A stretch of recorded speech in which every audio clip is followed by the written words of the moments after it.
안녕하십니까, 알림이 황희두입니다. 어제 윤석열 대통령이 한동훈 장관 사의 표명 2시간 만에 사표를 수리했다는 속보가 나왔습니다. 이후로 한동훈 장관은 신나서 본인 이야기를 떠들고 있는데요. 그놈의 여의도 문법 타령, 전혀 참신하지도 않은데 자꾸 저런 얘기하는 것도 코미디입니다. 아무튼 자기가 결심을 했으니 모양새를 갖추기 위해 간보거나 머뭇거릴 이유가 없다, 이런 입장을 전했고요. 9회 말 투아웃 얘기를 하면서 애매해도 후회 없이 휘둘러야 된다. 그리고 윤석열 대통령과는 서로 다른 생각을 강요 안 한다. 그래서 26일 정국위에서 최종 의결되면 비대위원장으로 공식 활동을 시작한다고 합니다. 하지만 한 중진 의원은 윤석열 대통령과의 깐부라는 건 세상 사람들 다 알기에 상명하복의 자세, 이미지에서 못 벗어나는 거 아닌가 걱정이 있다, 이런 우려를 하고 있고요. 실제로 많은 시민들도 공정과 상식이 무너졌다, 나팔수 역겹다, 저런다고 총선이 잘 될 줄 아냐, 이런 반응들이 나오고 있고요. 실제로 채널A에선 저렇게 말도 안 되게 띄워주는데 저러면 저럴수록 비호감만 키운다는 반응도 괜히 나오는 게 아닙니다. 같은 당 하태경 의원도 대통령과 당이 바뀌지 않으면 서울 5석도 어렵다, 결국 지금 극우만 따라가다가 매력은 떨어지지 않았냐, 이런 비판까지 하고 있고요. 당장 민주당에서도 법무부 장관 공백 사태를 초래하며 떠나놓고는 무슨 말이 많냐, 최악의 인사검증에 대해선 왜 사과도 안 하냐, 자신의 정치 경험 부재를 정당화하기 위해 세상의 모든 길은 처음엔 길이 아니었다, 이런 말로 퉁치려고 하는 것도 염치가 없다고 지적했고요. 홍익표 원내대표도 오늘 김건희 특검법을 받는 게 혁신이고 해야 할 일이다, 이렇게 꼬집었는데요. 쌍특검, 해병대원 특검, 국정조사, 양평고속도로 국정조사, 이거 제대로 받아라, 그게 혁신이다, 이런 얘기를 전했습니다. 김건희 특검법을 두고 악법 타령을 했었는데 그 발언을 했던 게 법무부 장관일 때였죠. 지금 비대위원장은 법무부 장관과 역할이 다르기에 여기엔 또 어떻게 답변을 할지 궁금하다는 비판까지 이어졌고요. 이런 와중에 새해 이재명 대표와의 자리를 추진한다, 이런 얘기가 나왔는데 대통령실 관계자의 얘기를 보면 기가 막힙니다. 유능하고 젊은 한동훈 장관이 이재명 대표와 서 있는 모습만으로도 대비될 거란 얘기를 하고 있는데 대비되는 건 맞죠. 유능하다는 이미지가 누구한테 붙을지는 완전히 오판을 하고 있는 걸로 보이고요. 당장 이재명 대표는 또 새로운 총선 공약을 전했습니다. 경로당 주 5일 점심 밥상, 이를 위해 어제 경로당에 직접 찾아서 배식 봉사를 했고요. 공약 내용까지 전했죠. 한국은 OECD 국가들 중에 노인 빈곤율이 가장 높은 나라입니다. 그래서 이계호 정책위 의장의 관련한 발언들로 영상 마무리하도록 하겠습니다. 더불어민주당은 어제 본회의에서 대한민국 국민을 지키고 또 민생을 살리는 주요 법안 4건을 통과를 시켰습니다. 금융소비자보호법은 취약차주의 연체이자 부담을 획기적으로 줄여주는 법입니다. 또 전기통신사업법은 수사기관 등이 통신 이용자 정보 제공에 대한 사후 통지를 반드시 의무화하도록 그렇게 해서 통신 이용자의 프라이버시 보호에 법적 근거를 마련토록 하였습니다. 아울러서 재난 및 안전관리기본법은 특별 재난지역을 선포할 때 지방자치단체의 재정 능력을 고려하도록 명시를 했습니다. 지방세 특례 제한법은 재난으로부터 피해를 받은 이 부동산에 대한 재산세를 면제하는 법입니다.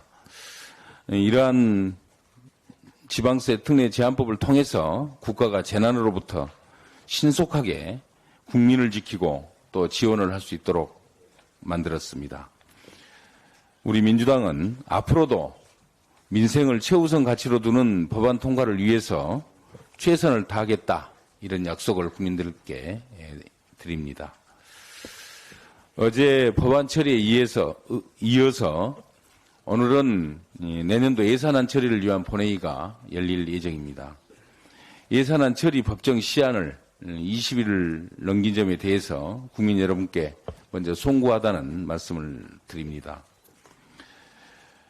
그렇지만 민주당은 이번 정기국회 예산 심의 과정에서 R&D 예산 6천억 원 증액, 지역사랑 상품권 예산 3천억 원 반영, 새만금 예산 3천억 원 증액 등 정부 안에서 대폭 감액을 했던 예산들을 증액시키는 성과를 이루어냈습니다. 또한 민주당은 대한민국의 미래, 현재, 그리고 과거를 위한 사업 예산도 증액시키는 성과를 거뒀다고 국민 여러분께 보고를 드립니다. 아리백을 대비한 신재생 에너지 사업, 청년 내일 채용 공제를 비롯한 청년 사업 등 대한민국의 미래를 위한 예산을 증액을 했습니다. 국가 결핵 예방, 희귀 질환자 의료비 지원, 장애인 지원 사업 등 대한민국의 현재를 살아가는 국민을 위한 예산도 증액을 하였고, 독도와 일본과 관련된 동북아 역사재단 예산을 증액을 해서 대한민국의 과거를 지키는 예산도 증액을 했다는 보고를 드립니다. 오늘 본회의에서 의결이 되고 나면 각 사업별로 구체적인 증액 규모가 밝혀지겠습니다마는 국민 여러분들께서 보시기에 증액 부분이 다소 미흡한 부분도 있을 수 있습니다. 그렇지만은 늘 민생을 외면하는 정부 여당과의 협상을 통해서 그 협상을 어렵게 이끌어온 그렇게 해서 이룩한 소중한 결실이라는 것을 이해해 주실 것을 부탁을 드립니다. 76세 이상의 한국 노인 2명 중 1명은 가난하다고 합니다. 2020년 기준 우리나라의 66세 이상 노인 빈곤율은 40.4%로 OECD 회원국의 평균보다 무려 3배가 높습니다. 가난하기 때문에 이른 아침부터 멀고 먼 급식소까지 방문하고 계시는 어르신들이 많습니다. 하루가 다르게 치솟는 물가 때문에 따스한 밥상을 한 끼 차리는 것조차 사치가 되고 말았기 때문에 그렇습니다. 민주당은 경로당 주 5일 급식 제공으로 어르신들의 식사 걱정을 덜어드리겠습니다. 현재 경로당은 전국에 6만 8천여 개소가 있습니다마는 어르신들이 사시는 곳 바로 이웃에 위치해 있기 때문에 쉽게 이용하실 수 있습니다. 그럼에도 불구하고 점심 급식을 제공하는 경로당은 전체 절반에도 미치지 못합니다. 현재 경로당 점심 급식이 어려운 이유는 바로 예산과 인력 때문에 그렇습니다. 경로당 예산 중에서 냉난방비와 양곡비는 중앙정부와 지자체가 각각 절반씩 분담을 합니다마는 운영비는 전액 지자체에서 부담을 하고 있는 실정입니다.